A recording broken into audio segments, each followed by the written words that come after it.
नमस्कार। तो हम बात कर रहे थे फर्स्ट हाउस लॉर्ड जब विभिन्न भाव में आपके चार्ट में बैठेगा तो वो क्या क्या रिजल्ट देगा। इस वीडियो में अब अंतिम भाव की बारी आती है।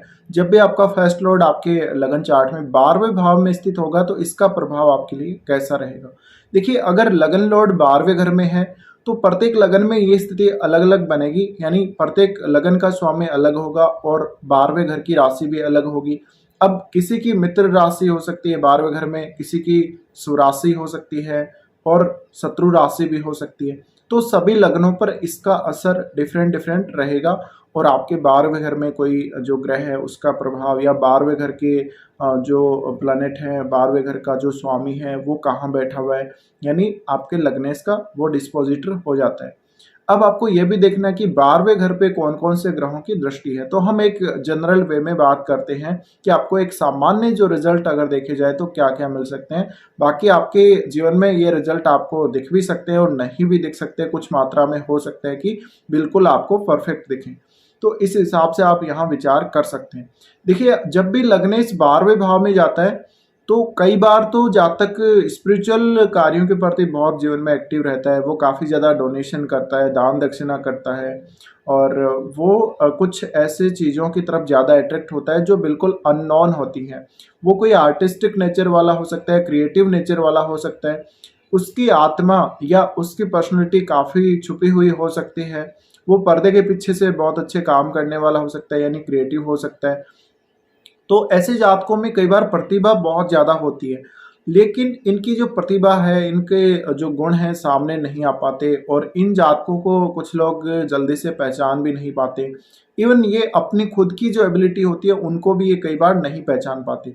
अब कई बार जब आपका लग्नेश 12वें घर में बैठेगा तो जातक को डिसीजन लेने में काफ़ी परेशानी होती है। उसके जीवन में बहुत सारे ऐसे खर्चे होते हैं जो बिल्कुल अनवांटेडली होते हैं, जो वो चाहता नहीं है पर वो होते हैं और वो बिल्कुल ऐसे होता है जैसे अचानक से कोई खर्चा बहुत बड़ा आ गया हो सामने। अब वो खर्चे आपके परिवार को लेके, आपकी खुद की हेल्थ को लेके या कोई भी रीज़न से हो सकते हैं।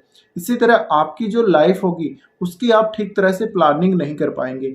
आप अपने डेली रूटीन की प्लानिंग नहीं कर पाएँगे, यानी हर कार्य आपका ऐसे समय पे होगा जब आप उसको चाह नहीं रहे हैं या कोई भी कार्य आपको करने में काफ़ी ज़्यादा मुश्किलें आएँगी। अब ये जातक टाइम के पंक्चुअल होने की कोशिश तो ज़रूर करेंगे, लेकिन ये अपने जीवन में कभी भी एक जो शेड्यूल्ड हम ये मान सकते हैं कि किसी भी काम करने का जो टाइम होता है, उसके अकॉर्डिंग ये काम नहीं कर सकते। इसी तरह से इनका मन कई बार बहुत ज़्यादा भयभीत रहेगा। ये कुछ ऐसे स्थानों का भ्रमण कर सकते हैं जो इनके लिए बिल्कुल सुनसान हो, इनके लिए बिल्कुल अननोन हो। ये फॉरेन कल्चर में बहुत ज़्यादा इंटरेस्ट रखेंगे। इसी तरह से जब आपका लग्नेश 12वें घर में बैठा होता है, तो आप 12वें घर के बारे में बहुत ज़्यादा सोचते हैं। आप दिन में सपने देखने वाले हो सकते हैं, आपको कुछ नींद से जुड़ी हुई समस्याएँ हो सकती हैं, आपको कुछ डरावने सपने आना, ऐसी स्थिति बन सकती है।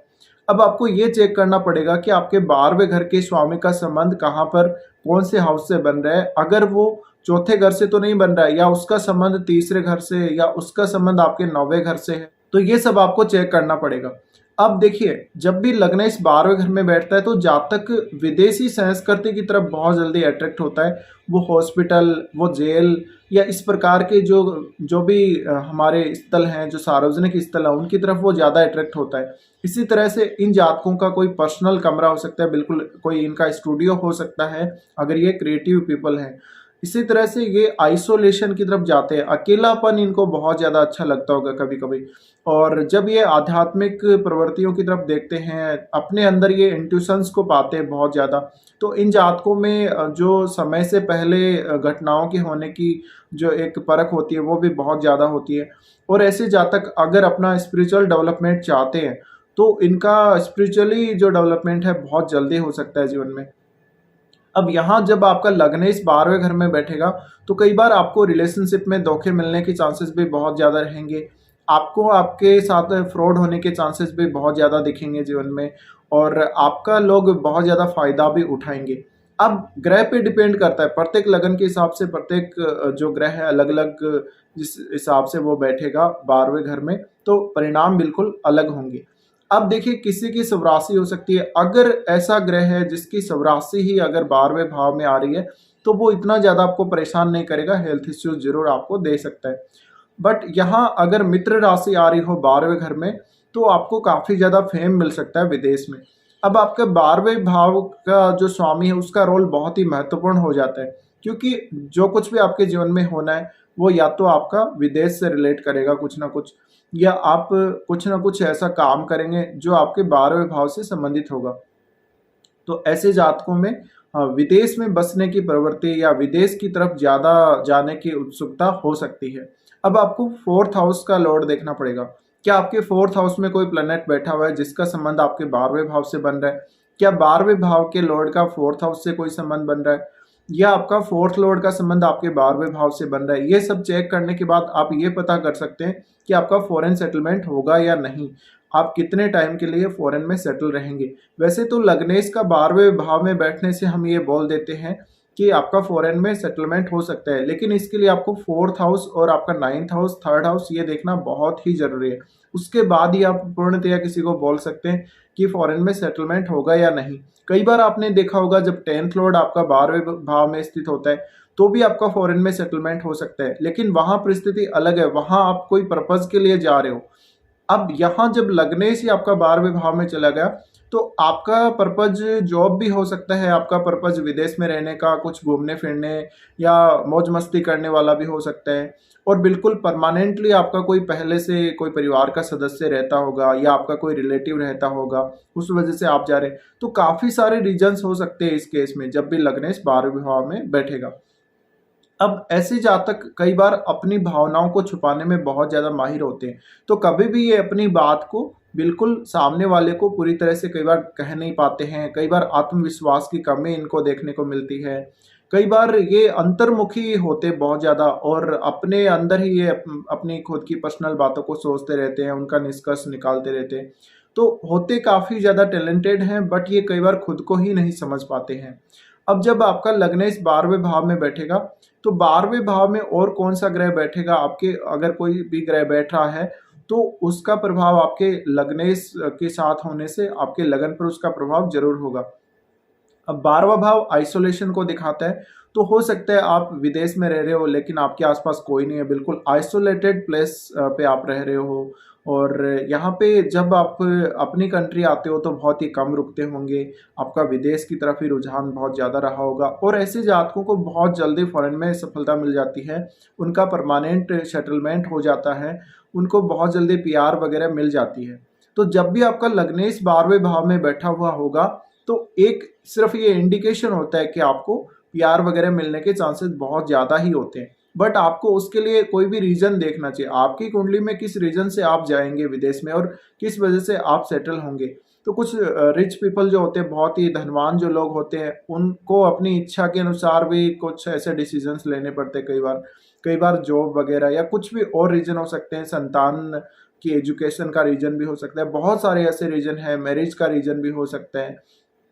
तो ये केस में आपको सिर्फ एक इंडिकेशन, और ये सबसे बड़ा इंडिकेशन होता है किसी भी जातक के विदेश में बसने को लेकर।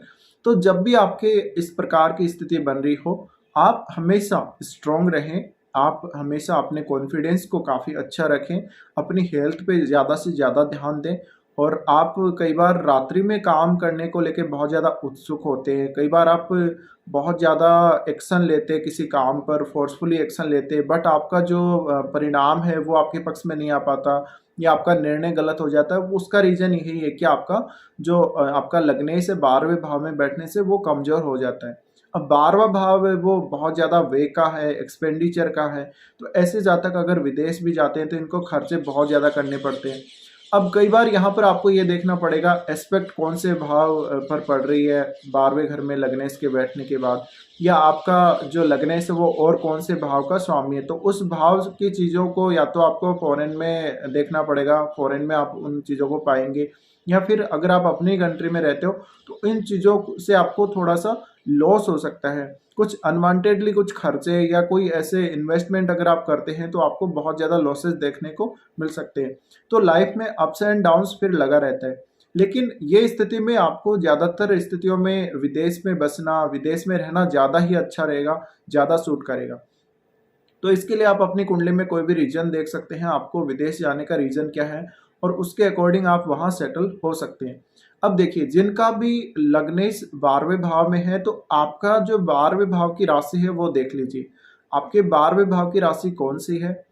अब उस लगन के जो लोग हैं, उनके साथ आपकी रिलेशनशिप वगैरह होने के चांसेस बहुत ज़्यादा रहते हैं आपकी मैरिज से पहले, और उनके साथ आपकी चीटिंग वगैरह होने के चांसेस भी बहुत ज़्यादा रहते हैं।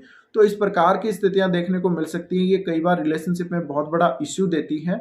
इसी तरह से जातक कई बार जितना वो कमाता नहीं है, उससे ज़्यादा वो खर्च करने को सोचता है, या वो दान दक्षिणा बहुत ज़्यादा करने वाला होता है, वो उदार स्वभाव का होता है। वो दूसरों के प्रति काफ़ी ज़्यादा उदार हो सकता है, वो दूसरों के प्रति बहुत ज़्यादा सेवा भाव रखने वाला हो सकता है। तो कुछ इसी प्रकार के परिणाम आपको देखने को मिलेंगे जब भी आपका लग्नेश 12वें भाव में स्थित होगा आपके लगन चार्ट में।